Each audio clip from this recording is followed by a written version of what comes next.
Formula का series लेके आया हूँ, जिसमें फिर वही बात कि मैं आपको पढ़ा नहीं रहा हूँ, सिर्फ क्विक रिवीजन फॉर्मूला, ताकि फॉर्मूला बेस्ड क्वेश्चन आए तो एकदम छूटना नहीं चाहिए। Mission 150 plus in chemistry, okay. उसके तहत मैं आपको ये फॉर्मूला बताने जा रहा हूँ कंसंट्रेशन टर्म का। फर्स्ट है परसेंट बाय वेट, जिसको परसेंट W बाय W से रिप्रेजेंट करते हैं, और इसका formula weight of solute in gram divided weight of solution in gram into 100। फिर है परसेंट वेट बाय वॉल्यूम, जिसको परसेंट W बाय V से रिप्रेजेंट करते हैं, इसका formula weight of solute in gram divided weight of solution in ml, और 1 cc equal to 1 ml होता है, ओके। 1 cc मतलब 1 क्यूबिक सेंटीमीटर, तो ml बोलो या cc बोलो बात बराबर है। तो वॉल्यूम इन ml हम बोल रहे हैं या cc बोल रहे हैं, इनटू 100। परसेंट बाय वॉल्यूम, इसको V बाय V से रिप्रेजेंट करते हैं, तो इसमें होता है volume of solute in millilitre divided volume of solution in millilitre into 100, but यहाँ cc लिखा है, कोई दिक्कत नहीं। 1 cc इक्वल टू 1 ml होता है। इसके बाद है बच्चों मोलरिटी। मोलरिटी का formula number of moles of solute divided volume of solution in cc मतलब ml इनटू क्या करना पड़ेगा 1000, है ना। बट एक और फॉर्मूला होता है कि mole of solute divided volume of solution in litre, molarity का, ठीक है।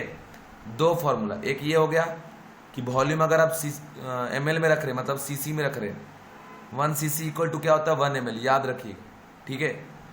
तो इनटू 1000 करना पड़ेगा, और अगर वॉल्यूम आप लीटर में लेते हैं तो कुछ भी मल्टीप्लाई करने की जरूरत नहीं। मोल निकालने का फॉर्मूला क्या है, मास of solute in gram divide by molar mass of solute. Next concentration unit है बच्चों नॉर्मलिटी। नॉर्मलिटी का फॉर्मूला होता है number of equivalent of solute divide bye volume of solution in litre, है ना। और अगर वॉल्यूम ऑफ सॉल्यूशन मिलीलीटर में लेते हैं तो उसको मल्टीप्लाई करना पड़ेगा 1000 से। देखो gram equivalent of solute by volume of solution in cc मतलब क्या ml, 1 cc equal to 1 ml होता है, ml बोलो या cc बोलो बात बराबर, इनटू क्या आपका 1000। ग्राम इक्विवेलेंट क्या होता है, मोलिकुलर मतलब मास ऑफ सॉल्यूट डिवाइड बाय क्या आपका इक्विवेलेंट मास ऑफ सॉल्यूट, ये कंडीशन याद रखिएगा। इसके बाद है बच्चों मोलेलिटी। मोलेलिटी है number of moles of solute divided mass of solvent in gram into 1000। But एक और फॉर्मूला होता है mole of solute divided mass of solvent in kg, उसमें 1000 मल्टीप्लाई करने की जरूरत नहीं है, क्योंकि ये क्या है मास of solvent in gram divided 1000 मतलब कुल मिला के जो गिवन वेट है ग्राम में उसको kg में कन्वर्ट कर रहे हैं। उसके बाद है बच्चों मोल फ्रैक्शन। तो मोल फ्रैक्शन में एक ही कंडीशन आप याद रखिएगा, क्या याद रखना है कि number of mole of solute divide bye total mole, okay. इसमें कंडीशन है कि N2 bye N1 plus N2, ठीक है। तो यहाँ पे मोल है किसका, ये किसका है सॉल्यूट का मोल N2, और ये टोटल मोल N2 लिख सकते हैं W2 by M2 divide by W1 by M1 plus W2 by M2। Mole fraction of solvent that is X1 equal to N1 by N1 plus N2, हमेशा याद रखिएगा बच्चों।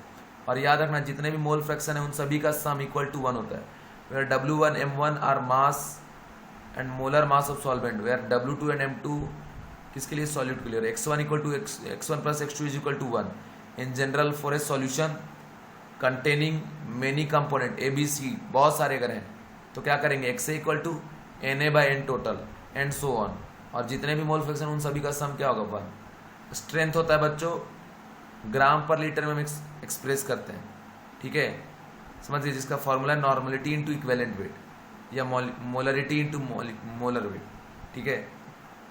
उसके बाद है mass fraction of component. Mass fraction में जैसे अपने मोल फ्रैक्शन में individual mole by total mole लिया, उसी तरीके से मास फ्रैक्शन में इंडिविजुअल मास पे क्या लेंगे टोटल मास, ठीक है।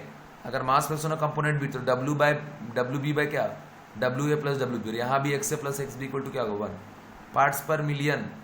मास of solute by mass of solution into क्या आपका 10 टू द पावर 6, ठीक है ना। ppm इक्वल टू क्या हो गया volume of solute by volume solution into 10 पर 6, दोनों के टर्म्स में एक्सप्रेस कर सकते हैं। उसके बाद है बच्चों अगर आप डाइल्यूशन करा रहे मतलब एक सॉल्यूशन है, ठीक है, उस सॉल्यूशन में अगर आप वॉल्यूम क्या कर रहे ऐड कर रहे, कुछ एक्स्ट्रा वॉल्यूम सॉल्वेंट का ऐड कर रहे, तो मतलब वॉल्यूम इंक्रीज हो रहा है, तो उसमें नॉर्मलिटी में भी चेंज हो जाएगा।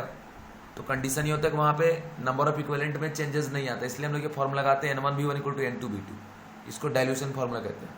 और मोलरिटी केस में कहते हैं बच्चों M1V1 इक्वल टू M2V2, ठीक है।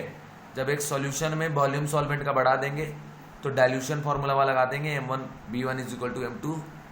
इसके बाद कंडीशन है बच्चों अगर दो सॉल्यूशन को आप मिक्स करते हैं, सपोज है ना।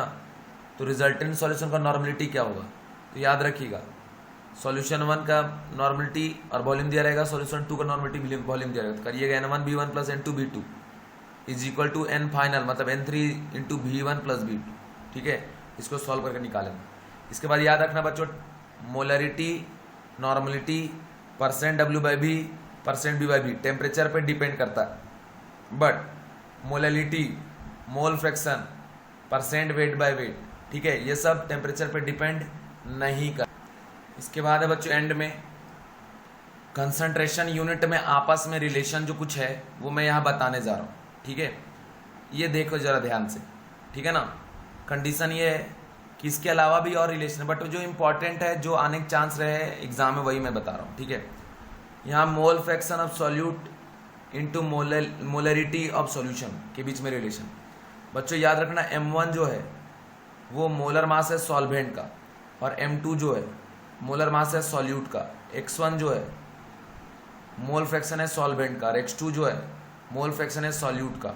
रो जो है उसको डेंसिटी ऑफ सॉल्यूशन। तो यहाँ पे molarity is equal to X2 into density into 1000 divide by X1 M1 plus X2 M2, जिसमें X2 क्या हो गया, mole fraction of solute. Next है बच्चों मोलरिटी इंटू मोल फ्रैक्शन, है ना, X2 मतलब यहाँ पे हमने रिलेशन निकालने जा रहे हैं मोल फ्रैक्शन के टर्म्स में, ठीक है। अब कंडीशन देखो,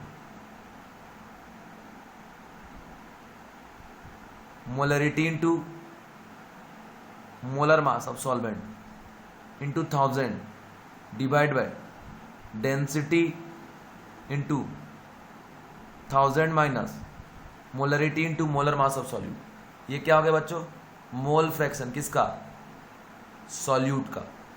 मतलब मोलरिटी को हम कन्वर्ट करें किस में, मोल फ्रैक्शन ऑफ सॉल्यूट में।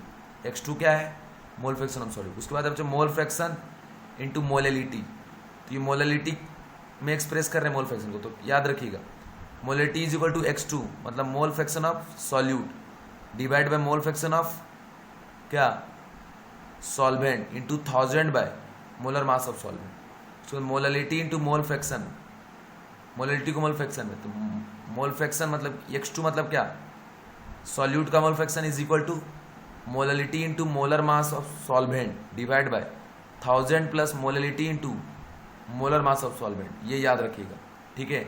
अब अगर ये सॉल्यूट का निकल जाएगा मोल फ्रैक्शन, तो सॉल्वेंट का कैसे निकाल लेंगे, X1 plus X2 is equal to 1 होता है उस रिलेशन से, ठीक है।